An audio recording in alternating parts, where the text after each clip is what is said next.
It's very evident that we need to take care of the ocean. Whatever you can do each and every day to be a part of the solution is beneficial. Surfers want to protect and make sure that plastic and things aren't entering into the ocean.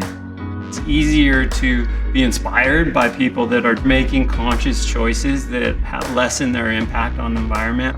Maybe some of that can come from what we're doing and from these products. The ocean, it's a relationship that I want to share with my son.